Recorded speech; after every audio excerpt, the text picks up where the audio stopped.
Our leader realized it would not be possible. Elsewhere among the stars, there were the stirrings of something sinister. They contracted the jump dealer straight away and got it at The people bind the void in an interdimensional rift between... Presents an offer he can't refuse, taking him to Geno. As the 0 point breaks down. So bereft of light. Nah, I still don't even really know what the lore to Elden Ring is, to be honest. Dark Souls lore, Hello Neighbor lore, Leon Edwards lore, Dude Perfect lore, Ben Chover lore. In my opinion, God of War's pretty good, but Elden Ring has better lore. Wait, hold up. Lore is not the story. A story can not only drive a game forward, but can also be the core of a game's experience. Lore is different. Lore is more about the background information for a world or universe. That by itself is pretty cool, you know, knowing the backstory of locations and games can make it that much sweeter to explore them. And I love how to do this. I have to grab the game and put it back down because I actually have to go online to the game's wiki. How a game informs you of the lore is where the problems arise. Games have a wide selection of techniques in communicating information to you, and actually, you know, this is sounding like a familiar art, but I can't remember what I'm thinking about. Oh yeah, playing Elden Ring DLC, it had cool moments, but holy shit, the boss fights were straight up tedious at points, and I quickly realized that there was nothing about this game pushing me forward beyond the base motivation of beating it. Boss after boss being seemingly a random creation with weird ass gameplay. And yes, I know I'm only using the sword, but bro, come on.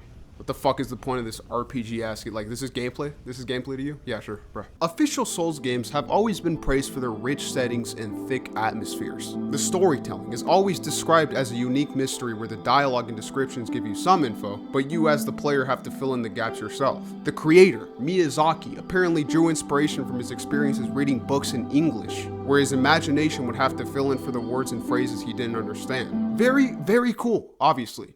Yeah. So tell me why every fucking game under their name starts with a massive exposition dump. The fallen leaves. Oh my god.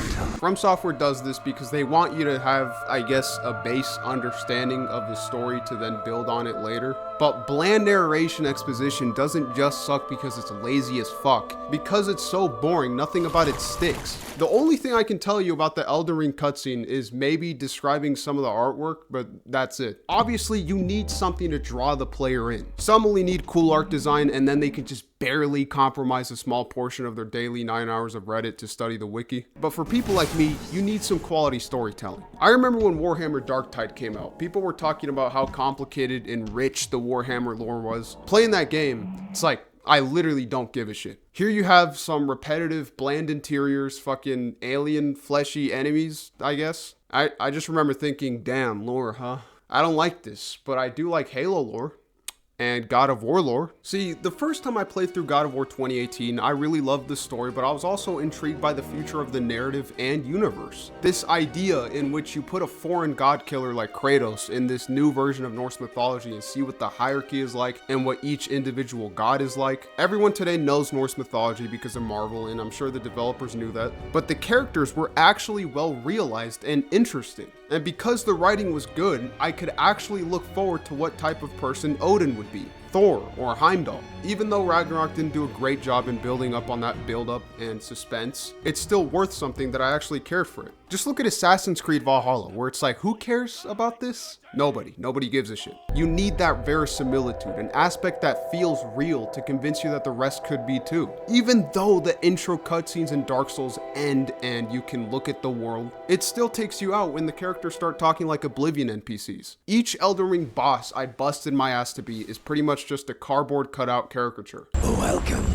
honored the guest, to the birthplace of our dynasty. Like, oh my god, guys, I just killed Mesmer, son of Chesmer, who ruled Chlamydia, and that, dude, now the power balance is shaken, dude. Shit's different now. Like, yeah, cool, bro.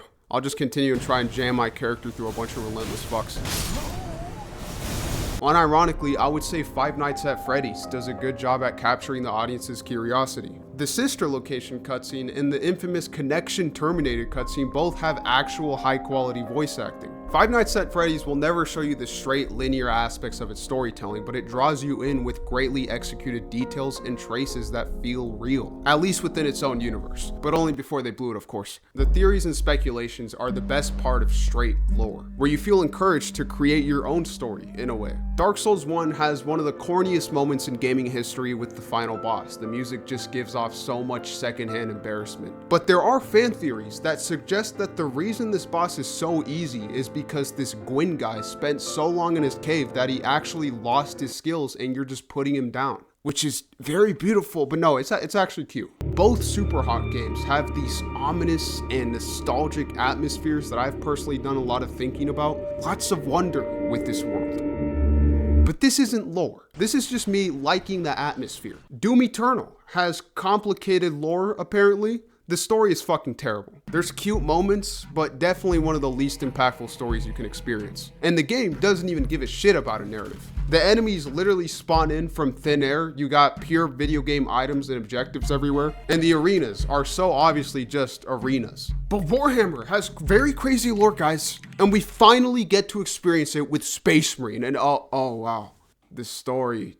No amount of lore knowledge or background information is gonna fix these boring ass characters. You know, this is actually an example of just how annoying lore can be, because with Helldivers, everybody just started talking about, oh my god, it's like this inexplicable masculine feeling of being loyal to your corporation and wanting to like just put the fries in the back, bro. Lore doesn't mean shit. You wanna know a reason why Halo stories have been so lackluster? They hire creative leads and writers not based on their writing ability, but their knowledge of Halo books and facts. 343 Industries is looking for a writer that is deeply knowledgeable about Halo lore to join the team that builds and maintains the fiction of the Halo universe. Do you know Forerunner birth names by heart? Do you remember Spartan designations easier than your own phone numbers? Like, what the fuck? And it's funny because they then proceed to ignore the lore, do some weird shit, and then Halo lore is basically just them trying to recover from whatever the fuck the games were trying to do. And I feel like as time passes with these big franchises, their lore just becomes more and more convoluted. Halo has so many individual authors who essentially decide where the story goes in their own head, and you lose that collaborative progression of an overarching narrative. Everyone included. Like, I'm sorry, I don't give a shit that the Arbiter is back when it's just some dude at a coffee shop writing his name on his laptop. There is some quality stuff, but so much Halo lore is so weird and amateur that it feels like it's just a bunch of fan fiction. And it might as well be. Lore ultimately is so disconnected from games that I don't even understand why people discuss it. Most players are too distracted with the amazing gameplay to care about the game's current story.